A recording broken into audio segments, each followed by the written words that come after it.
Thiruvananthapuram corporation ഒരു ചരിത്ര വിജയമാണ് നേടിയിരിക്കുന്നത്. 45 വർഷത്തിന് ശേഷം BJPയുടെ നേതൃത്വത്തിൽ ഒരു ഭരണം വന്നു എന്നത്. അങ്ങനെ വലിയ ഉത്സാഹ തിമിർപ്പിലിരിക്കവെയാണ് ഡൽഹിയിൽ നിന്ന് വിളിക്കുന്നത്. കൗൺസിലർമാർ കുറച്ചുപേര് ഡൽഹിയിൽ പോയി പ്രധാനമന്ത്രിയുടെ വിരുന്നിൽ പങ്കെടുക്കണമെന്ന്. കേരള എക്സ്പ്രസിൽ കയറി ഡൽഹിയിലേക്ക് പോകുന്നു. എല്ലാ സ്ഥലത്തും നിർത്തി സ്വീകരണം വാങ്ങിക്കുന്നു. 2 ദിവസം നിൽക്കുന്നു. പിന്നെ 13-ാം തീയതി രാത്രി എങ്ങാണ്ട് തിരിക്കുകയുള്ളൂ എന്ന് പറഞ്ഞു. അപ്പൊ 14 പേരാണ് തിരുവനന്തപുരത്ത് നിന്ന് പോകാനായിട്ട് ആദ്യം തീരുമാനിച്ചത്. ഈ പ്രായത്തിൽ എനിക്ക് ഇത്രയും വലിയ ഒരു യാത്ര കേരള എക്സ്പ്രസ്സിൽ നടത്താൻ പ്രയാസമാണ് എന്ന് പറഞ്ഞു.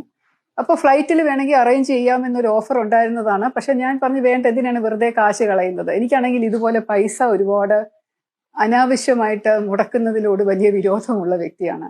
എൻ്റെ തിരഞ്ഞെടുപ്പിൽ പോലും ഞാൻ വളരെ പിടിച്ചാണ് ഓരോ ചിലവും നടത്തിയത്. പലരും എന്നോട് ചോദിച്ചു, എന്തുകൊണ്ടാണ് ശ്രീലേഖയുടെ പോസ്റ്റർ മാത്രം ഇത്രയധികം കുറഞ്ഞു പോയത്, എന്തുകൊണ്ടാണ് വാഹന പ്രചാരണം ഒന്നും കാണുന്നില്ല, മൈക്ക് വെച്ച് ശ്രീലേഖയുടെ പേര് വിളിച്ചോണ്ട് പോണില്ല, BJPയുടെ ഒന്നും കേൾക്കുന്നില്ലല്ലോ എന്നൊക്കെ പറഞ്ഞത്. ഇത്രയും ആൾക്കാരെ കയറ്റി ഡൽഹിയിൽ പോകുമ്പോൾ നല്ല ചെലവാണ് പാർട്ടിക്ക്. ഞാൻ കാരണം അത്രയും ചെലവ് ഉണ്ടാകണ്ട എന്നുള്ള ഒരു ധാരണയിലാണ്. പിന്നെ എനിക്ക് പേഴ്സണലായിട്ട് കുറെ ബുദ്ധിമുട്ടുമുണ്ട്.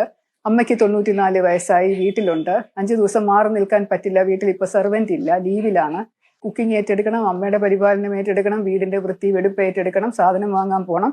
അതോടൊപ്പം എൻ്റെ കൗൺസിലർ ജോലിയും ചെയ്യണം. അപ്പൊ 5 ദിവസം മാറി നിൽക്കാൻ പ്രയാസമാണ്, അതുകൊണ്ടാണ് ഞാൻ പോകാത്തത് എന്ന് ഞാൻ പറഞ്ഞു. അപ്പൊ അതാണ് ശരിക്കുമുള്ള കാര്യം. അല്ലാതെ പ്രതിഷേധിച്ചോ ആരോടും അനിഷ്ടമുണ്ടായിട്ടോ അല്ലെങ്കിൽ എന്നെ അതാക്കിയില്ല ഇതാക്കിയില്ല എന്നൊക്കെയുള്ള എൻ്റെ നീരസം പ്രകടിപ്പിക്കാനോ ഒന്നും അല്ല പോകാത്തത്. പിന്നെ വേറൊരു കാര്യം കൂടി ഇതിന്റെ കൂട്ടത്തിൽ പറയേണ്ടിയിരിക്കുന്നു. കാരണം ഞാനൊരു BJPയുടെ തികഞ്ഞ വിശ്വാസി ആയതുകൊണ്ട് ഭാരതീയ ജനതാ പാർട്ടി കൊണ്ടുവന്ന ഒരു നയമാണ് ഒരു രാജ്യം ഒരു തിരഞ്ഞെടുപ്പ് എന്നുള്ളത്. 1 നേഷൻ 1 ഇലക്ഷൻ. ഒരു വ്യക്തി ഒരു ഇലക്ഷന് നിന്ന് കഴിഞ്ഞാൽ 5 വർഷത്തേക്ക് പിന്നീട് വേറൊരു ഇലക്ഷന് നിൽക്കരുത്. കാരണം ഭയങ്കര ചെലവാണ്. ഞാൻ ഇതിനെപ്പറ്റി ഒരു വീഡിയോ എൻ്റെ യൂട്യൂബ് ചാനലിൽ ചെയ്തിട്ടുണ്ട്. കണ്ടിട്ടില്ലാത്തവരെ കണ്ടു നോക്കൂ. നിയമമാകാൻ ഇനിയും കാലതാമസം എടുക്കുമെങ്കിലും താത്വികമായി അത് അംഗീകരിച്ച ആളാണ് ഞാനും.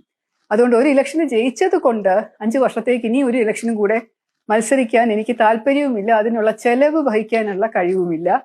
അത് പാർട്ടിയെ കൊണ്ട് വഹിപ്പിക്കുന്നത് എനിക്ക് ഇഷ്ടവുമില്ല. അതുകൊണ്ടാണ് ഞാൻ നിയമസഭാ ഇലക്ഷൻ നിൽക്കുന്നില്ല എന്ന് ഞാൻ പറഞ്ഞത്. വ്യക്തിപരമായ ചില ആദർശങ്ങൾ എനിക്കുള്ളത് കൊണ്ട് അതിന്റെ പുറത്താണ് ഓരോ തീരുമാനങ്ങളും ഞാൻ എടുക്കുന്നത്. അത് പാർട്ടിയുടെ അറിവോടുകൂടി തന്നെയാണ്. അതുകൊണ്ട് ഇതൊരു വിവാദമാക്കാൻ ആരും ദയവ് ചെയ്ത് ശ്രമിക്കല്ലേ.